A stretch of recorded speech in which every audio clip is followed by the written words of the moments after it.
Hello again, and welcome to the 6th bonus episode for our 7 days of Thanksgiving. Black Friday means shopping for a lot of people, but for me, it's all about the leftovers. And in my opinion, only amateurs limit themselves to sandwiches.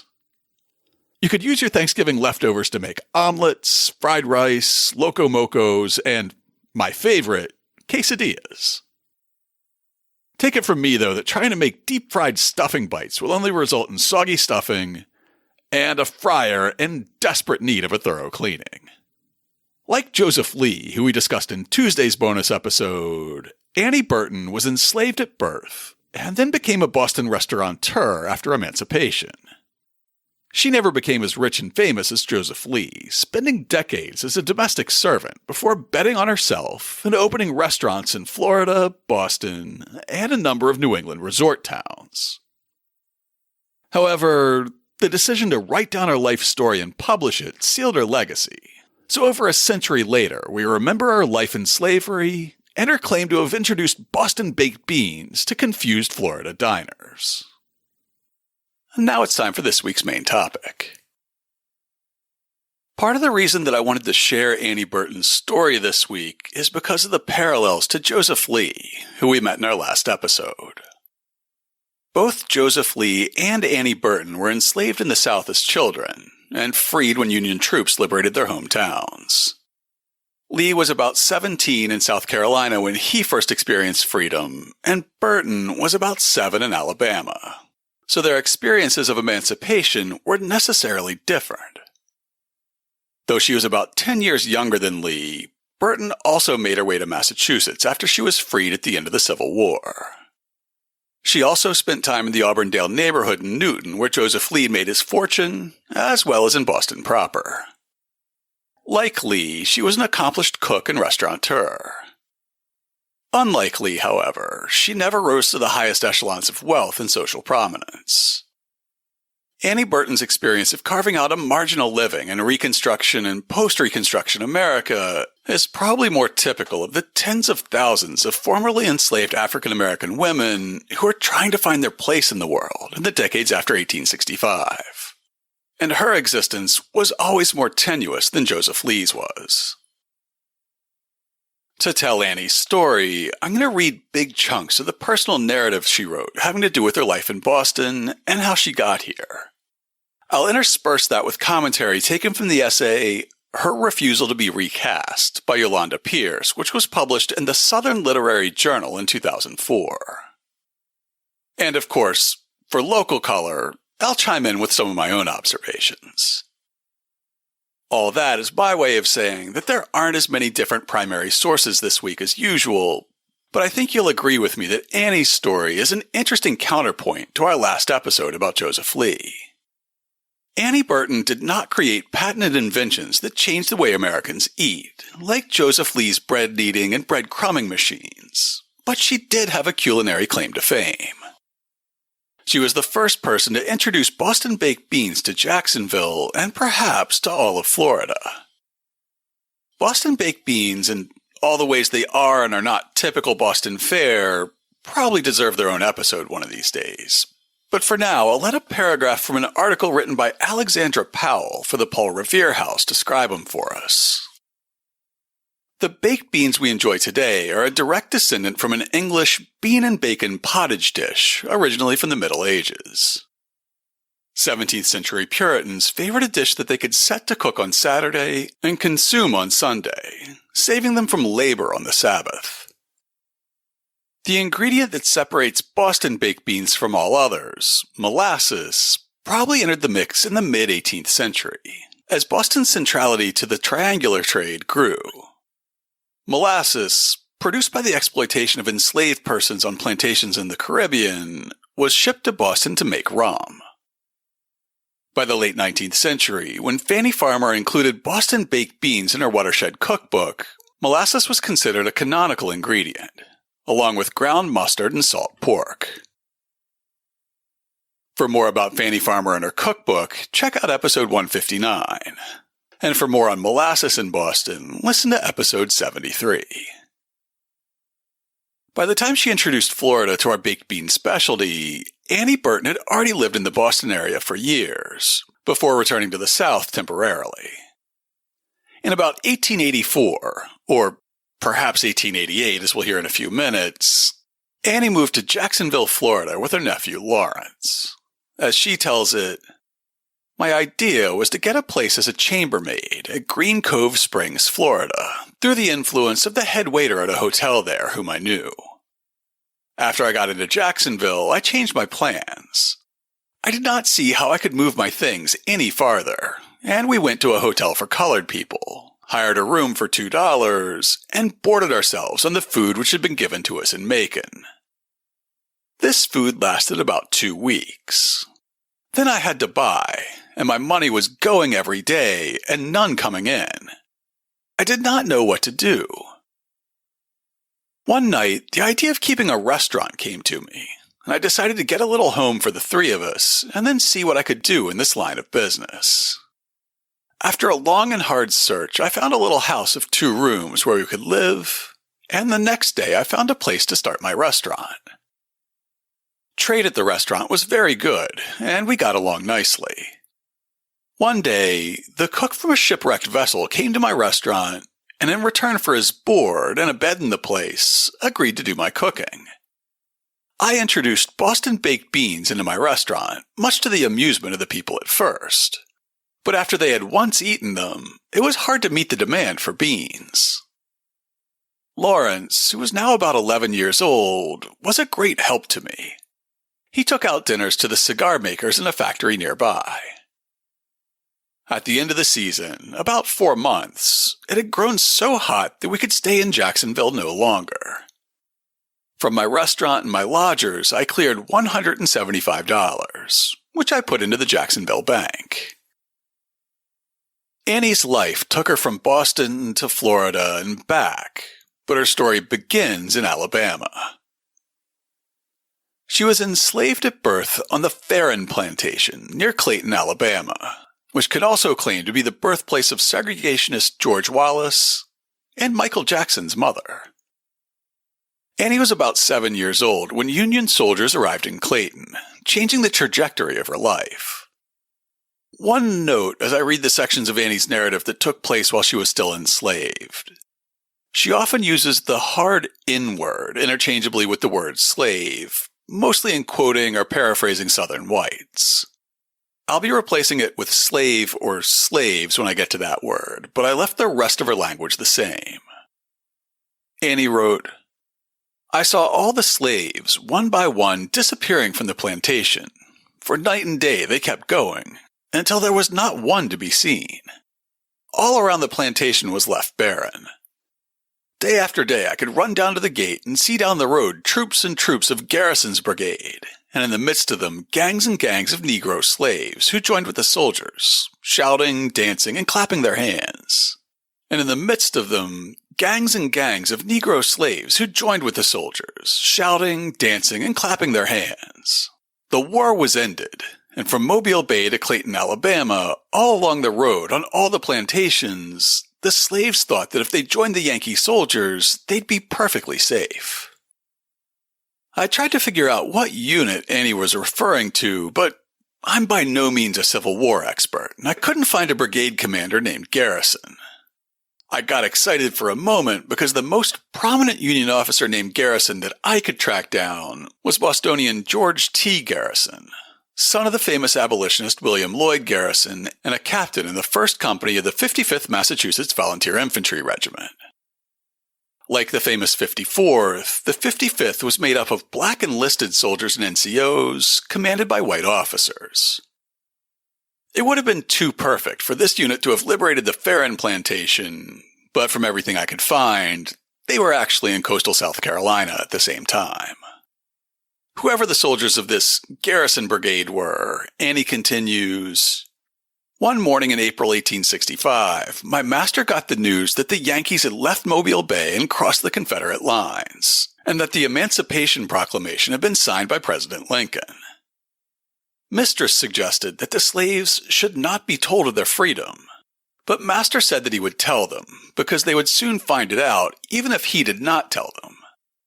Mistress, however, said that she could keep my mother's 3 children, for my mother had now been gone for so long. Annie's mother had escaped from the plantation in about 1862, after she was whipped for the first time for talking back to her enslaver, Sarah Ann Farron. So when emancipation came in 1865, Annie had no guardian other than Sarah. Sarah said that she now owned Annie, her sister Caroline, and their half-brother Henry, forcing them to continue working on the plantation in similar roles as when they were enslaved. In fact, their work was worse than it had been before, because they were now old enough to do harder tasks, and they were the only able-bodied black people left on the farm, since everyone who had the physical capacity to leave had done so. Writing about this period, Yolanda Pierce argues that it was crucial in shaping Annie's later desire never to feel like she was being re-enslaved. Despite the end of the Civil War, Burton's first experience of freedom was anything but liberating. As 3 of the few remaining slaves on the plantation, the rest being elderly, Burton and her siblings had to help gather the crops, bring in fire logs, and perform any other chore demanded of them. Burton recalls being whipped for improperly churning butter and daring to fall asleep instead of performing her assigned tasks.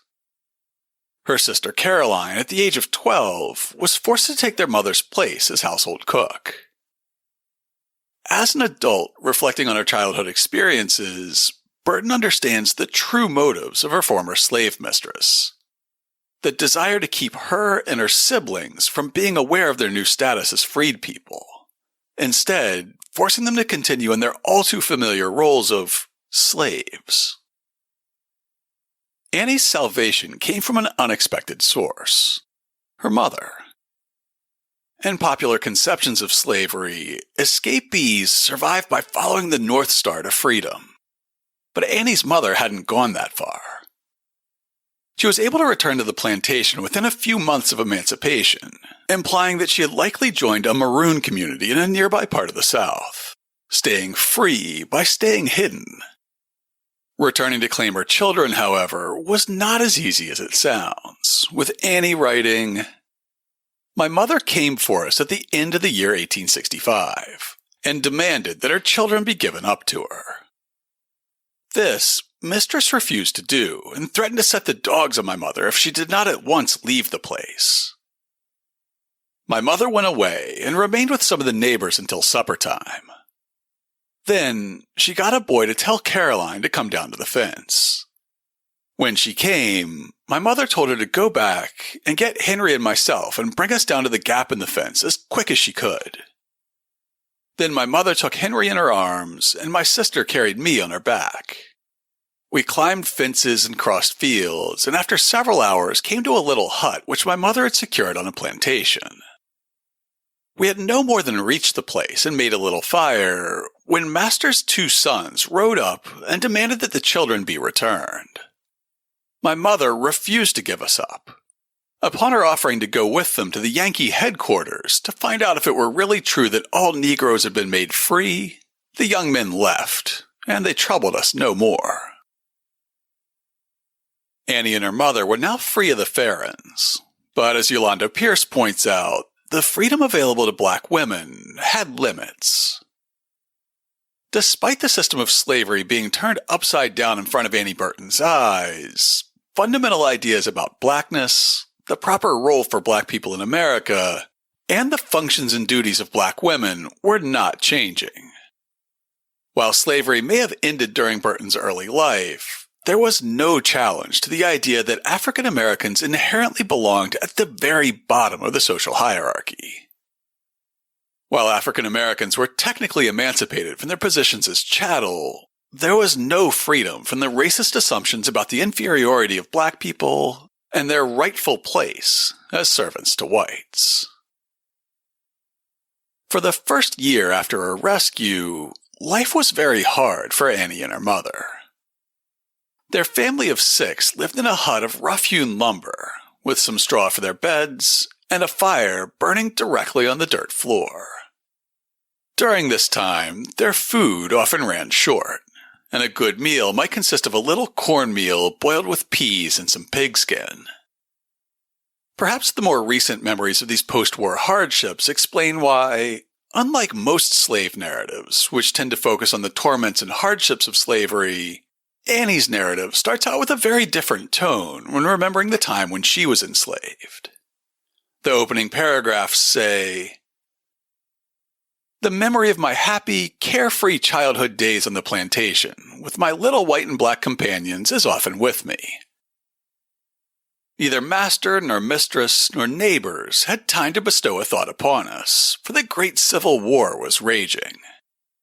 That great event in American history was a matter wholly outside the realm of our childish interests.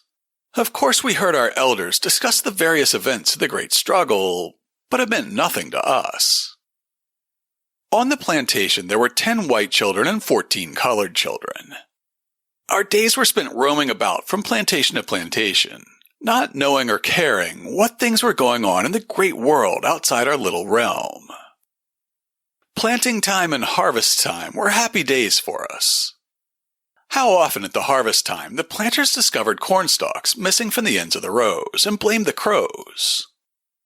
We were called the little fairy devils. To the sweet potatoes and peanuts and sugar cane we also helped ourselves."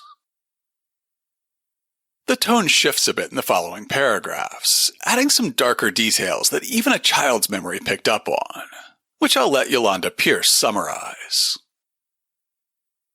These initial happy memories strike a dissonant chord, as generally the most painful aspects of bondage are detailed at the beginning of a slave narrative. Burton, simply and powerfully, chooses to juxtapose these happier memories with the details of the hunger and nakedness she experiences as a child during slavery days, in contrast to her well-kept and well-fed white companions. She recalls being whipped for eating more than her allotment of food, and she remembers slave women sold for their failure to produce offspring. Burton gives a detailed account of the lynching of a slave who was wrongly accused of the murder of his overseer. She acknowledges that her own father was a white planter who never noticed or in any way acknowledged her as his child. So, while it's initially discomforting that Burton writes about some of her happy memories of slavery, the reader is clear that Burton suffers no illusion as to the utter brutality of this peculiar institution. Annie's reunion with her mother was a happy moment, but it didn't mean an end to hardship for her family. When she was enslaved, and during the months after emancipation when her enslaver refused to let her go, she worked in the white family's home. Now, at 7 years old, she had to learn to pick cotton for the first time, earning 40 cents for every 100 pounds, as her family took on a sharecropping relationship with a white landlord. The next year, however, the farm sold, and they were forced to move into the town of Clayton. At this point, Annie was hired to take care of a rich white music teacher's young daughter, moving into the home of the woman that she would refer to as Ms. Mary. She was 8 years old, and Yolanda Pierce argues that she was taking the first steps into the most common employment path for black women in both the North and South, in a country where they were no longer enslaved, but were allowed very few avenues to earn a living. Pierce says that it was part of an unwritten 3-part training criteria for young black girls developed by newly freed African Americans in rural areas of the South in response to the economic dependence on the performance of domestic work. First, each young girl was required to become proficient in childcare and housekeeping duties for her extended family. Second, she learned to perform household duties under the direct supervision of adult family members in the homes of whites in the surrounding communities. Finally, following this period of tutelage, she undertook housekeeping tasks alone, usually as a live-in servant, in the homes of local Southern white employers. This entire training program was usually accomplished by the time a young girl was 10 years of age. Burton's narrative details her experience of this 3-pronged training process. Her mother teaches her to perform essential household tasks as she helps to care for her younger siblings. She and her brother sell blueberries and plums and contribute to the collective family income. Eventually, she is adopted by a local white family in order to care for their infant daughter and receive extended training under her mother's watchful eye. During the years when she worked for Ms. Mary, Annie learned to read at a Methodist Sunday school. She fell in love, got engaged, and then her fiancé died just before their wedding day. Not long after that loss, she left Miss Mary's employ, working in similar roles in the households of other white Alabamians for the next decade. Her mother died, leaving her to raise 3 younger siblings and half-siblings, and then her little brother also died. For most black women in this era, emancipation meant a lifetime of cooking, cleaning, and raising someone else's children. But at about 21 years old, Annie made a decision that would eventually change her life. Without it, she probably wouldn't have ever moved to Florida, and she certainly wouldn't have gone there with the recipe for Boston baked beans in her head. One day, I chanced to pick up a newspaper and read the advertisement of a northern family for a cook to go to Boston. I went at once to the address given and made agreement to take the place. The northern family whose service I was to enter had returned to Boston before I left, and had made arrangements with a friend, Mr. Bullock, to see me safely started north. She made arrangements for her teenage sisters and then boarded a train to Boston, writing, "About the 15th of June, 1879, I arrived at the Old Colony Station in Boston and had my first glimpse of the country that I had heard so much about." At the time, Boston's railroad network was more complicated than just North and South Station. The terminals for the Boston and Lowell and Boston and Fitchburg were both near today's North Station, with the Boston and Maine a few blocks further into the Bullfinch Triangle. Near Fort Point Channel were the depots for the New York and New England Railway, the Old Colony Line, and the Boston and Albany Railway. And all on its own in Park Square, just across Boylston from the Public Garden, was the Boston and Providence Railroad's terminal. I'll include an 1871 map that neatly illustrates where Boston's passenger terminals were in the show notes this week.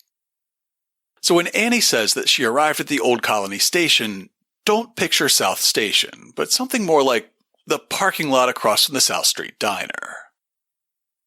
At first, she was only in Boston long enough to change trains, writing, "From Boston, I went to Newtonville, where I was to work. The gentleman whose service I was to enter, Mr. E.N. Kimball, was waiting at the station for me, and drove me to his home on Warner Street. For a few days, until I got somewhat adjusted to my new circumstances, I had no work to do. On June 17th, the family took me with them to Auburndale. But in spite of the kindness of Mrs. Kimball and the colored nurse, I grew very homesick for the South, and I would often look in the direction of my old home and cry. The washing, a kind of work I knew nothing about, was given to me, but I could not do it, and it was finally given over to a hired woman. I had to do the ironing of the fancy clothing for Mrs. Kimball and the children. About 5 or 6 weeks after my arrival, Mrs. Kimball and the children went to the White Mountains for the summer, and I had more leisure. Mr. Kimball went up to the mountains every Saturday night to stay with his family over Sunday, but he and his father-in-law were home the other nights, and I had to have dinner for them. Annie's arrangement with the Kimballs of Newtonville lasted for a few months. The deal she made before leaving Alabama was this. The Kimballs would pay for her train fare and lodging as she made her way north to Boston, and then Annie would work for the family and receive a wage of $4 a week. Until her initial fare and lodging were paid off, she was supposed to receive $3.50 a week, with 50 cents a week, basically a day's wages, being applied toward her travel expenses. There was a slight problem with the arrangement. Annie wasn't getting paid. By agreement, Mrs. Kimball was to give me $3.50 a week instead of $4 until the difference amounted to my fare from the South. After that, I was to have $4. I had, however, received but little money. In the fall, after the family came home, We had a little difficulty about my wages, and I left and came into Boston. Mrs. Kimball had refused to give me a recommendation because she wanted me to stay with her and thought the lack of recommendation would be an inducement. Pierce's essay frames this as an important moment of resistance on Annie's part.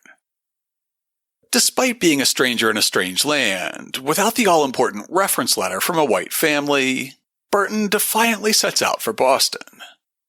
This act of resistance was one small but important blow to being recast into the position of slave, a role in which there was no financial or legal protection against the exploitation of one's labor. With her dignity clothed around her, Burton soon finds gainful employment. Finding gainful employment probably sounded like a daunting task to Annie. She had lost her housing when she quit her job, so she stayed briefly at a segregated boarding house on Kendall Street, which today is behind Bill Russell's Slade's Bar and Grill on Tremont. She would have to pay per night, and the whole reason she had left the Kimball home in the first place was because she wasn't getting her wages. So she was motivated to find a new job fast. Someone she met in the boarding house offered to take Annie to what she called an intelligence office, which sounds kind of like an employment agency to me. Annie writes, "The man at the desk said that he would give me a card to take to 24 Springfield Street on receipt of 50 cents. Basically, in return for a day's wages, he gave her a card with the address written on it of a family looking for a servant. If she got the job, her new employer would keep the card. If she didn't get it, she could bring the card back to the employment office and get her 50 cents back."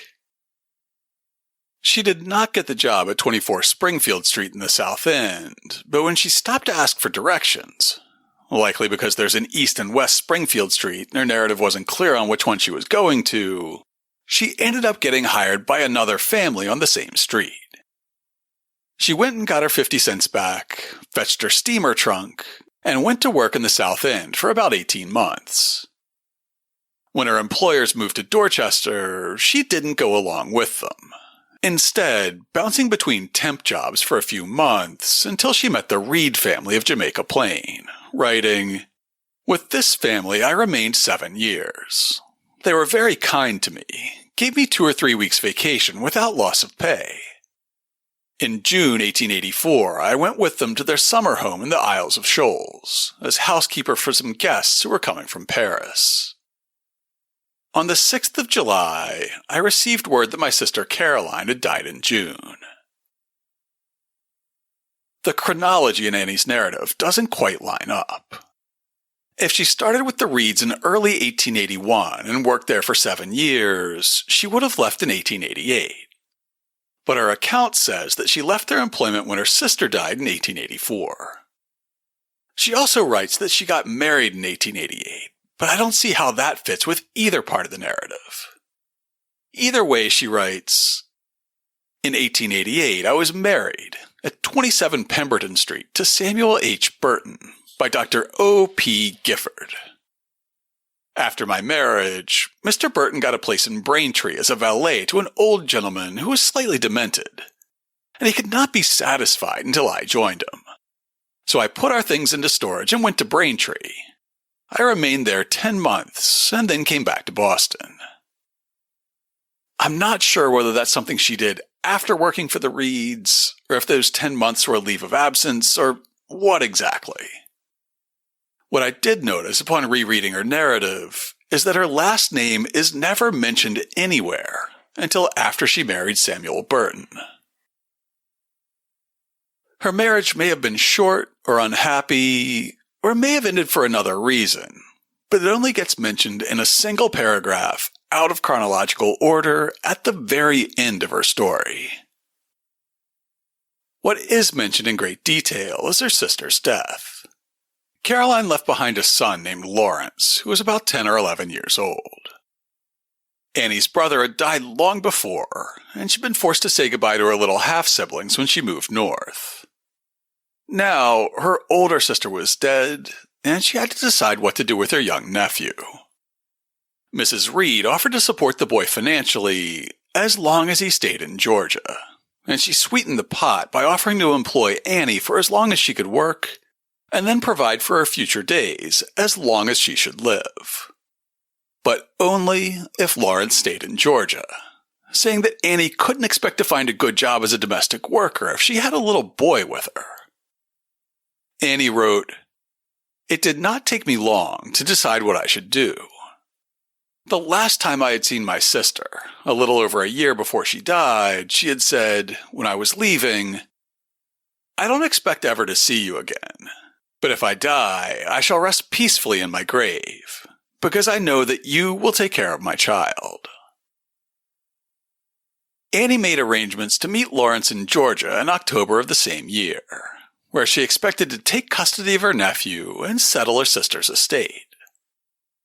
Instead, she found that a white man whom she didn't know had taken all her sister's money and assigned guardianship of Lawrence to a stranger. Yolanda Pierce's article notes, "Back in the South, Burton once again has to challenge a racist and sexist system that attempts to cheat her and her nephew out of their rightful inheritance." A self-appointed executor of Burton's sister's estate, Mr. Reuben Bennett, refuses to allow Burton access to money in a small bank account that her sister has set aside for the care of her son. Instead of relinquishing the account and giving in to almost inevitable failure of a legal challenge by a black woman, Burton successfully sues to have her sister's estate awarded to her, along with the guardianship of her nephew. As far as I can tell, after this time, Annie Burton never again worked as a domestic servant for a white family. Instead, this is when she and Lawrence moved to Jacksonville and opened their restaurant where they served Boston baked beans to confuse Floridians. When the pre-air conditioning summers made Jacksonville basically uninhabitable, Annie and Lawrence moved north again. They stopped in Brooklyn for a while, then moved on to Newport and briefly tried running a boarding house, and then finally came back to Boston. They spent about 10 weeks on a farm in Wellesley, where Annie cooked and Lawrence helped with the livestock and had a chance to go to school. After those 10 weeks, though, the farm sold, and Annie and Lawrence had to move on, with Annie writing, "I came into Boston to look about for a restaurant, leaving Lawrence at the farm. When the home was broken up, the owners came to the Revere House in Boston. Barrels of apples, potatoes, and other provisions were given to me. I found a little restaurant near the Providence Depot for sale. I made arrangements at once to buy the place for $35, and the next day I brought Lawrence and my things from Wellesley Hills. I paid $2 a week rent for my little restaurant, and did very well." She sold the restaurant in Park Square at the end of the season, but over the next few years she followed the sun and demand, moving back and forth between Florida in the winter and various New England seashore resorts in the summer. Through her entrepreneurship, she was able to achieve at least one aspect of the American dream. Lawrence was able to attend Hampton College, which was pretty new at the time, but today Hampton University is one of America's oldest HBCUs. Lawrence would go on to enlist in the Navy and fight in the Spanish-American War. Sometime just after the turn of the 20th century, Annie Burton enrolled in the Franklin Evening School in Boston. I tried to turn up some information about this school, and maybe somebody who knows more about the history of Boston schools can write in and tell us more about it. The one thing I know about evening schools is that, in the 18th century, apprentices would attend evening schools to learn literacy in the hours after their work was done for the day. The one thing I know about the Franklin Evening School in particular is that Arthur Crumpler also went there. If you haven't caught our 200th episode, Arthur Crumpler escaped from slavery during the Civil War, came to Boston, and married Rebecca Davis Lee Crumpler, who went on to be the first black woman to be a physician in America.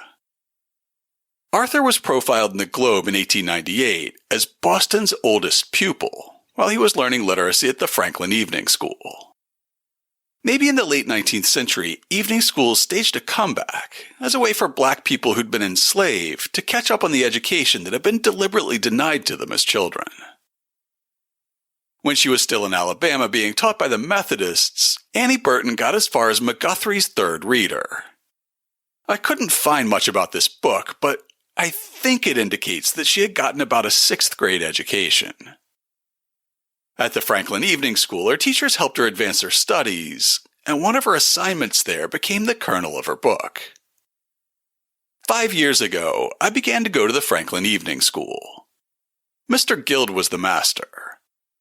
At one time, he requested all the pupils to write the story of their lives, and he considered my composition so interesting, he said he thought if I could work it up and enlarge upon it, I could write a book. He promised to help me. My teacher was Miss Emerson, and she was interested in me. But the next year, Miss Emerson gave up teaching, and Mr. Guild died. Despite these temporary setbacks, her book was published in 1909. And here's the thing about a life like Annie Burton's. Her experience was very typical of a black woman of her era, and the book shined a spotlight on it. Because she wrote it, we remember her, and we know more about life as a black domestic worker during and after Reconstruction than we would without it. But after the book was published, the trail goes cold. Her life retreats into the shadows. I don't know how business went for her in her restaurants. I don't even know when she died or where she's buried. To learn more about Annie Burton, check out this week's show notes at hubhistory.com/269. I'll have a link to an online edition of her narrative, Memories of Childhood Slavery Days, and a Yolanda Pierce's essay about Annie's narrative. I'll include the only known photograph of Annie Burton and an 1871 map of Boston, so you can see where the railroad terminals were at the time and where her restaurant in Park Square would have been located. I'll also link to Alexandra Powell's article about Boston baked beans and some past episodes that add more context to Annie Burton's story.